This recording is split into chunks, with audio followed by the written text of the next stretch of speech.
Hey guys, so today we have another concept car video. I haven't done one of these in a while, so I wanted to bring it back. Today we are focusing on 5 Chrysler concept vehicles and going over some information about each of them. I've done various series of concept cars, some like this where I cover several in one video, and others where I just take a look at one concept in depth as its own video.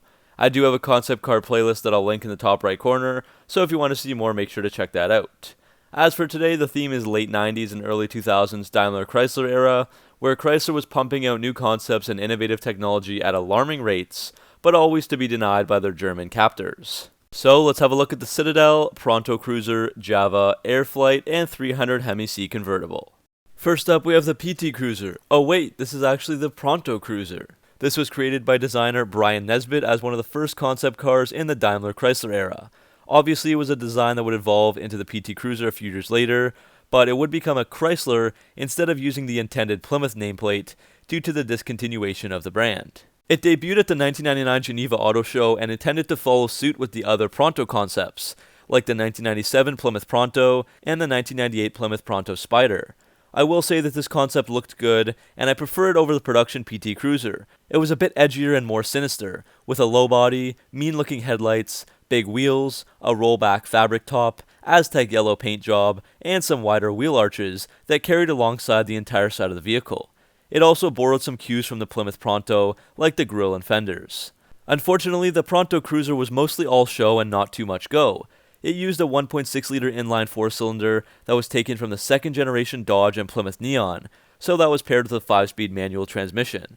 That meant 116 horsepower and 116 pound-feet of torque, and the estimated 0 to 60 was 11.1 seconds, while the top speed was just 115 miles per hour.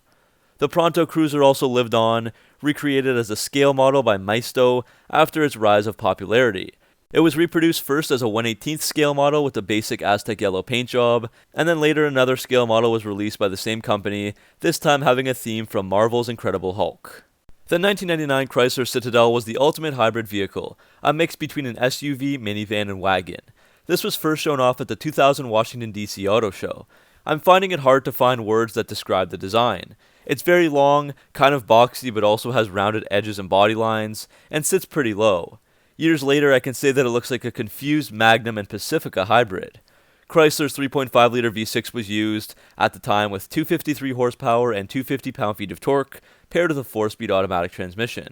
So that engine moved the rear wheels, while a Simmons automotive electric motor was used to power the front wheels, and that added an extra 70 horsepower and 82 pound-feet of torque for a grand total of 323 horsepower and 332 pound-feet of torque when all said and done. That motor worked by storing electricity from a battery pack that got recharged through regenerative braking, essentially turning the motor into an onboard generator. With a curb weight of around 4,000 pounds, the Citadel was put in a simulation where the estimated 0 to 60 time was 6.3 seconds, the quarter mile time was 14.6 seconds, and the top speed was around 160 miles per hour. So that's not bad for what it is. Big 235/55 R19 tires were used to visually fill in the wheel wells. The interior was extremely spacious and some premium materials were used, like your typical leather, and it could be accessed by a dual power sliding rear door and power rear gate. Although the concept didn't quite pan out, it was still a decent hybrid with great performance, and it would end up being the inspiration for the production model Pacifica and also used as a trim level for the 2011 and up Dodge Durangos. The 2000 Chrysler Java was another concept car under Daimler Chrysler, first shown off at the 1999 Frankfurt Motor Show. Its design was based off of the Chrysler multi-purpose vehicles and SUVs, using the cab-forward design, and in the end it was a 5-seater subcompact, or hatchback, designed to maximize passenger room and comfort. The design was egg-shaped, with tall taillights and a tiny-looking front grille area. The concept was originally painted in black, but then was repainted in light green silver metallic. You'll notice that the Java kind of rises the further back you go along the body, and that's because of passenger priority design, with tall architecture and panoramic seating for the drivers and passengers. Tom Gale, who was the executive VP of Chrysler Product Development and Design, spoke more about that, saying it allows, quote, higher H-points to give them more of an in-control feeling compared to other small cars. In fact, the rear passengers are sitting higher than the front passengers, creating an automotive form of theater seating, end quote. So the Java's cabin was finished in leather and light finish wood for a more airy and upscale feel. Chrysler even bragged about the cabin space, saying that there was more than the PT Cruiser production vehicle, even though the Java was a full 22 inches shorter than the PT. As for performance, there was a small 1.4-liter four-cylinder engine with 80 horsepower and 96 pound-feet of torque, paired with a 5-speed manual transmission. So that meant a top speed of about 105 miles per hour and 0 to 60 acceleration in 12.9 seconds. This was a refreshing concept designed around space efficiency and was one of the earliest indicators of the future of small car designs. The Java was intended for European markets, but with a more powerful engine and an automatic transmission, I'm sure it would have done just fine in North America as well. I feel this clean and simple design is actually something Chrysler should consider bringing back today, as they now have just two cars in their lineup, the 300 and Pacifica. This small vehicle with the large interior perfectly fits their People Mover brand motto, and they could even offer hybrid and electric versions as well. Next up is the 2000 Chrysler 300 Hemi C Convertible.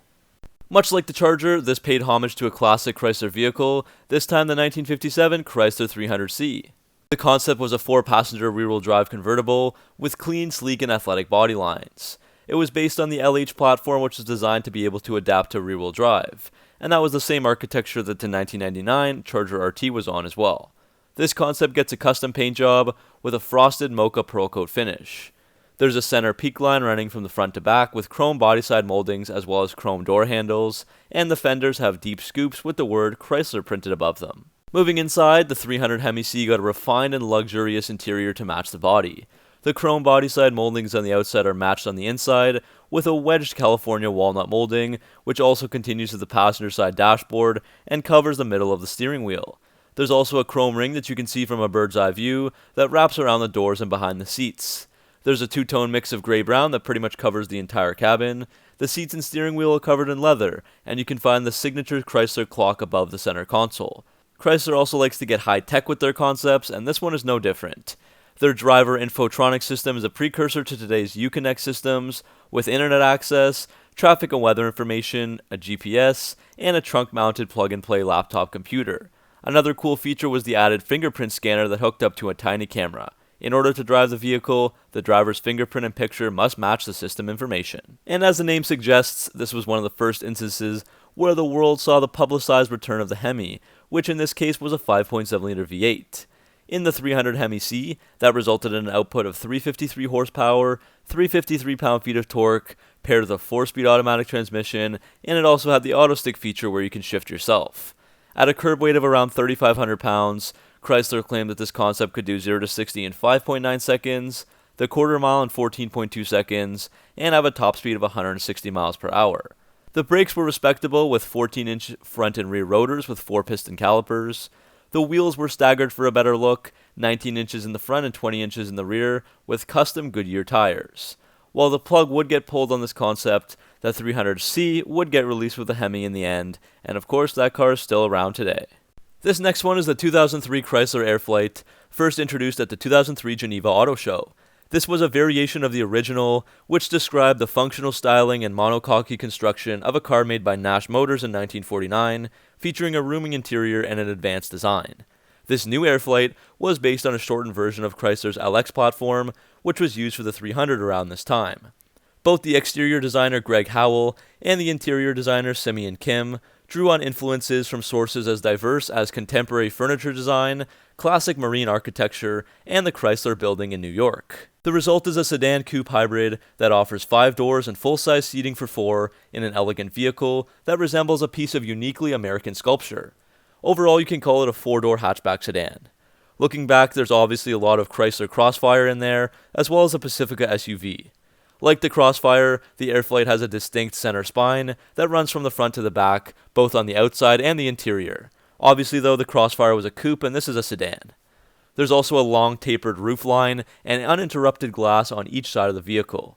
Trevor Creed, the senior VP of design, spoke about the Airflite, saying, quote, "Airflite is the ultimate expression of functional art. It is designed to offer true functionality in a beautifully designed exterior and interior package that is as exciting and elegant as any coupe on the road." End quote. The interior also has nautical-inspired themes with unique floating components such as the seats, instrument panels, and armrests, and that created an open, elegant, and ergonomically friendly passenger environment. Just like on the outside, there's a center spine that connects the interior from the front to back, and the mix between the satin silver metal and the orange leather colors really blends together nicely. As for the powertrain, not much was released to the public, but some have said that the brand new, at the time, 5.7-liter V8 Hemi would have been found under the hood, similar to the one that was put into the 2005 Chrysler 300. Before we knew the real numbers, the output was an estimated 350 horsepower and 350 pound-feet of torque, paired with a 4-speed automatic with manual mode and rear-wheel drive. The wheels were a 7-spoke design later used on both the Crossfire and Pacifica, and they were staggered, 20 by 8.5 inches up front, with a 235/45/20 tire, and 21 by 9 inches in the back, with 255/45/21 tires. Well, that's the end of this video, guys. What did you think of these Chrysler concepts, and which one would you have liked to seen made into a production vehicle? Let me know down in the comment section below. Hope you enjoyed it, and make sure to like and subscribe for more Mopar content, and let me know if you want to see other concept car videos like this one. I'll see you guys in the next video.